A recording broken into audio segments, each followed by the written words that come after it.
Hey, 42 here. On Christmas Eve in 1971, 17-year-old Juliana Kepka boarded a flight from the Peruvian capital, Lima, bound for Pucallpa in the east of the country. She and her mother had been due to fly 4 days earlier, but Juliana had begged to be allowed to stay just a little bit longer in order to attend her high school graduation ball. After being subjected to some classic teenage emotional blackmail, Juliana's mother gave in. It was a decision that would cost her her life. The weather on the night of the flight was extremely bad, and the crew had their reservations about flying at all. But due to the grueling Christmas schedule, they eventually decided to venture out into the gathering tempest. Several hours into the journey, the plane was struck by lightning whilst hurtling through the bowels of a particularly violent storm cell. Now, it isn't all that uncommon for a plane to be struck by lightning. It's estimated the average American commercial aeroplane is hit around once per year, but this time was different. The lightning strike sparked a fire, and whilst the weather outside was indeed frightful, the fire was certainly not delightful, as it set about eating its way through the plane's key systems. The crew fought to regain control of the aircraft, but the combined effects of fire and severe turbulence from the storm caused the plane to break up in midair more than 3,000 meters above the ground. All 6 crew members were killed, either in the crash or in the direct aftermath, as were 85 passengers. But Juliana Kepka was not amongst the dead.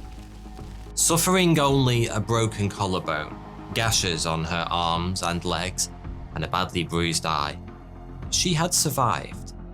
Sadly, her ordeal wasn't over yet. Alone in the Amazon, with nothing more than a few sweets scavenged from the crash site for sustenance, Juliana was many, many miles from civilization. Wearing nothing more than a mini dress and suffering from her wounds, she trekked through the jungle for 10 straight days, before finding signs of human habitation, a small hut and a canoe. One of the wounds on her arm had become infested with maggots, so she poured gasoline from the canoe's motor into the wriggling mass, plucking out more than 30 1-centimeter worms before passing out cold. The next day, a group of hunters found Juliana curled up, close to death. After realizing she was not, in fact, a river spirit, as they first thought, they evacuated her via canoe to a lumber camp, where she was airlifted to hospital, broken, battered, but alive. The sole survivor of a plane crash that should, by all rights, have killed her. Will you be the sole survivor of your party in Raid Shadow Legends? There's only one way to find out, and that's by becoming one of tens of millions of players. Raid is one game you can play 2 ways: on your mobile, anywhere in the world, or on your desktop. There are 10 challenging dungeons, and each requires a unique strategy. The incredible, fully voiced campaign spans 12 unique locations. With 13 powerful factions to choose from, you can fight alongside dwarves, orcs, undead, human knights, and more. There are hundreds of unique champions to collect, each with unique skills. Join one of over 200,000 active clans and play with over 25 million players worldwide. Combine all this, and you get a game with endless content and infinite ways to play. And there's never been a better time to get started. I love playing the campaign mode. The unique and varied locations keep the gameplay fresh.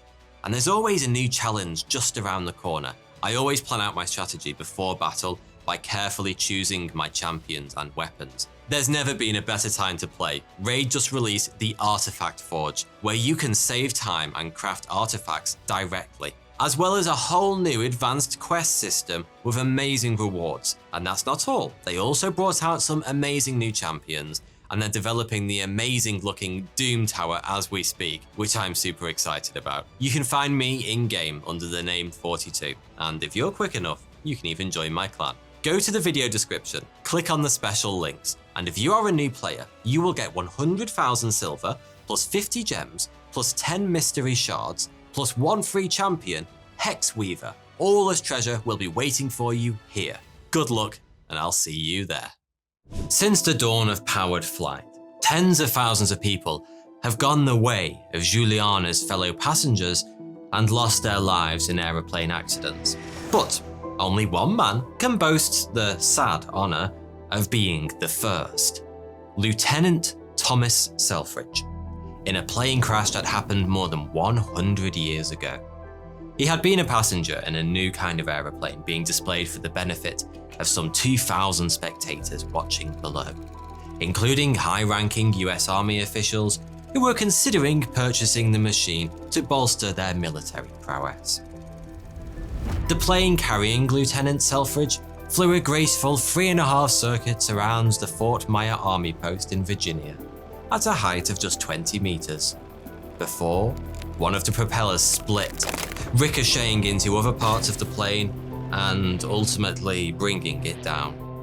This was 1908, and even rudimentary ejector seats wouldn't be invented for another couple of years yet, meaning both Lieutenant Thomas Selfridge and the pilot had no choice but to go down with their ship, so to speak. One man was to survive the crash, whilst the other perished, and it was Thomas Selfridge who came out on the wrong side of that coin toss. Oh, in case you were wondering who the pilot was that day, pulled from the wreckage with serious injuries but his life intact, it was none other than Orville Wright, one half of the famous Wright brothers, who had, just 5 years earlier, become the first people in history to achieve controlled flight in a heavier-than-air aircraft. The strange thing about tragedies like these is that they actually make flying significantly safer. After Lieutenant Selfridge lost his life in the original Wright flyer, Orville and Wilbur conducted a thorough investigation into the accident, incorporating what they'd learned into future, safer designs. The same thing happens today after each and every plane crash. Terrain awareness and warning systems were introduced on all flights carrying 6 or more passengers after American Airlines Flight 965 crashed into a mountain in Buga, Colombia in 1995. And when a ValueJet aeroplane crashed into the Everglades in Florida the following year due to an onboard fire, all cargo holds were subsequently fitted with fire suppression systems. Thanks to this cycle of continuous improvement, in the years since that first fatal aeroplane accident in 1908, flying has become dramatically safer. In 1959, Boeing recorded 1 fatal accident per 30,000 commercial jet flights. Less than 50 years later, in 2006, that number had decreased to 1 in 4.2 million flights. At that rate, if you lived to be around 80 and took 1 flight every single day for your entire life, you would still have less than a 1 in 1,000 chance of being involved in a fatal plane crash. Put simply, flying is pretty much the safest possible way of getting about. According to one study at Northwestern University in Illinois, based on US transport data between the years 2000 and 2009, deaths on commercial aircraft per 1 billion passenger miles were just 0.07.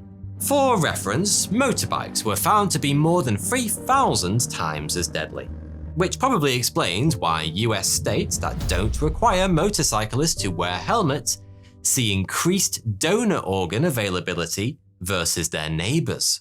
And yet, aerophobia, that's the extreme and irrational fear of flying, is one of the most common phobias in the world, affecting around 6.5% of the population, with a further 20% of people reporting at least some anxiety when flying. The reasons for this aren't particularly well understood, but it's a fair guess that prominent coverage fatal plane crashes get in the media might have something to do with it. Many people also experience a certain kind of fatalism when it comes to flying. You see, most of us think we're in with a chance of surviving if we're involved in a car or bus accident. But we assume that if something goes seriously wrong as we cruise along at an altitude of 10,000 meters in an aeroplane, we're as good as dead. But you may be surprised to learn that actually isn't the case at all. It's true that some crashes are so catastrophic, those on board have no real chance of survival. Germanwings Flight 9525 is an obvious example, which hit a mountain near Nice in the French Alps in 2015 at more than 400 miles per hour, after co-pilot Andreas Lubitz deliberately downed the plane. But the vast majority of incidents can be survived, and they frequently are. In fact, around 95% of all plane crashes have at least one survivor. And we aren't just talking about the odd unbreakable here and there like Juliana Kopech. One study carried out in the US found that of 568 plane crashes between 1993 and 2000, over 90% of passengers involved survived. Even with the 150 or so of those flights graded as the most catastrophic, more than 50% of passengers still pulled through. What's even more interesting is the estimate that around 1/3 of those who die in plane crashes might actually have had a chance at survival had they taken the proper precautions and been better prepared in general. So, how exactly do you survive a plane crash? Let's find out. There are actually a couple of things you can do before your feet even leave the ground. You might have heard that takeoff and landing are by far the most dangerous parts of any flight, and that's absolutely true. But it's landing that's the real crapshoot, relatively speaking at least. The reason for this is very simple. Planes are built to fly, and encouraging them to stop doing so is quite a bit trickier than getting them off the ground in the first place, particularly in bad weather. Accidents on a smidge under half of all fatal flights, 48% to be exact, occur during the approach and landing phases, with 13% taking place during takeoff and climbing. Taking off and landing are, unfortunately, essential elements of any flight. Without them, you're basically just driving around in a really unwieldy car and are almost certain to get pulled over by the police on the motorway. But you can minimize the number of landings you have to endure by flying direct where possible. It might be tempting to save a few quid by jetting off to the Canaries via Turkmenistan, but bear in mind that does mean adding in another 48%er. On the flip side, you'll get to see some fantastic hats at the airport. It might also be worth having a glance at the weather forecast on the morning of your flight, since almost a quarter of plane crash reports cite the weather as a primary contributing factor to the accident. Having said all that, these first two pointers should be taken with a pinch of pepper in your in-flight tomato juice. As we've seen, flying is an incredibly safe way of getting around, and whilst avoiding it altogether will indeed dramatically decrease your odds of dying in a plane crash, all things considered, it's probably overkill. So, assuming you're actually taking a flight, the first thing you'll need to do is avoid being a champagne-quaffing show-off in first class. Because whilst I'm sure it must be a lot of fun to lord it over all the shit munchers riding in economy from your lie-flat seat up front, it turns out sitting towards the tail of the plane is actually, on average, a fair bit safer than it is for the smug types up front. Back in 2012, a team of scientists carried out an experiment into aircraft safety by filling a Boeing 727 with crash test dummies, the safety test mannequins, not the Canadian rock band, and smashing it into the Sonoran Desert in Mexico. The nose of the plane was ripped off on impact, and the crash test dummies sitting in the first 11 rows experienced forces of 12 G, enough to leave them in pieces after the sand had settled. In the tail of the plane, the force experienced was just 6 G. similar to a particularly vigorous roller coaster, though probably somewhat less fun. The conclusions from the test were stark. None of the first-class passengers could have survived, but almost 80% of the other passengers likely would have, with survival chances increasing steadily the further back in the plane the passenger was sitting. Before you go cancelling your first-class ticket to Australia, if those even exist in the shit show that is 2020, it is worth bearing in mind that in the Sonoran Desert crash experiment, the plane hit the ground nose first. In other kinds of crashes, results could well be different. But saying that, a 2007 study looking at all crashes since 1971 found that overall, survival rates were 69% for passengers sitting in the rear of the plane, 56% for those sitting over the wings, and 49% for those at the front. Even in economy class though, not all seats are created equal. When University of Greenwich professor Ed Galea managed to get his hands on the seating charts for more than 100 plane crashes, he found that passengers sitting within 5 rows of an emergency exit had markedly improved chances of survival in the event of an accident, and that aisle seats were also a little safer than window seats by around 6%. Okay, so once you've folded yourself into your knee-crushing economy class aisle seat 5 or fewer rows away from an exit, the first thing to do, after securing early control over the central armrest, obviously, is to consider stowing your carry-on bag under the seat in front, instead of in the overhead lockers. It may be annoying to give up some of your severely limited legroom, but a little extra padding down there could be invaluable in the event of a crash, where broken feet and ankles are particularly common injuries. Adopting the brace position can help you here too.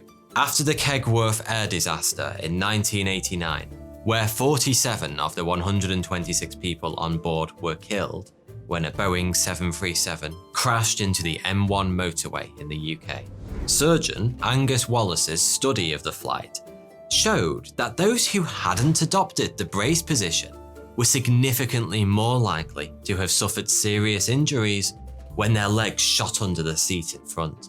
And before you ask, no, the brace position has not been designed specifically to break your neck and spine in the event of a crash, in order to save airlines money in survivor medical expenses. Stop reading conspiracy theory forums, or Facebook for that matter, which is essentially the same thing. Also important before takeoff is to fasten your seatbelt. I know that's surviving a plane crash 101. But the important thing here is to cinch that belt nice and tight. It's estimated that every centimetre of slack in your seatbelt increases the G-force experienced in a crash threefold. It's also worth double checking where your nearest emergency exit is. If you've been paying attention, you should have picked the seat within 5 rows of an exit. But how many rows is it exactly? Crash survival noobs might content themselves with a quick glance at the illuminated exit sign, but a true Bear Grylls of the sky will count the number of rows before takeoff, since smoke will often fill the cabin after a crash, meaning sight alone might not be enough to guide you to safety. Being able to navigate the plane by feel could be the difference between life and death. Speaking of smoke, and if popular idioms are to be believed, the thing it doesn't exist without, fire, it's this fearsome duo that ultimately sends so many plane crash survivors to meet their makers. In plane crashes deemed survivable, almost half of all deaths are caused by smoke and fire, and not by traumatic injuries resulting from the impact. For rudimentary protection from fire, make sure you travel in a long-sleeved top and long trousers made only of natural fibres, which will provide a small amount of protection against flash burns. Avoid man-made fibres like polyester and nylon, as they'll shrink and eventually melt in the presence of extreme heat, turning your favourite set of comfies into a suit of molten armour that's several sizes too small for you. Not a good look. But then, neither was your Adidas shell suit to begin with. As for the smoke, you'll want to cover your mouth with something damp. If, like me, you come from the 1920s, you can simply moisten your pocket handkerchief with the contents of your pewter hip flask. But you modern types might have to make do with urinating on your socks. It worked for World War I soldiers seeking protection from poisonous gas anyway. If you don't own a handkerchief and aren't keen on inhaling your own piss, you could try a trick Victorian firefighters used in the days before breathing equipment. Excessive facial hair. They would grow huge bushy mustaches and soak them with water before braving an inferno to provide some small level of air filtration. Just one of the many benefits of growing a mustache, along with increased attractiveness, appearing more trustworthy, and most importantly of all, views. So there you have it, the 42 Guide to Surviving a Plane Crash. You might be wondering what the hell you're supposed to do next. Crawling from the wreckage, bleeding and soot blackened in the middle of a desert or deep in the jungle. Don't worry, I'll release another video soon on basic survival skills and how best to decide which of your friends to eat first. Spoiler alert, start with the fattest and work backwards. Thanks for watching. Thanks again to Raid Shadow Legends for sponsoring this video. Don't forget to check them out using the link below.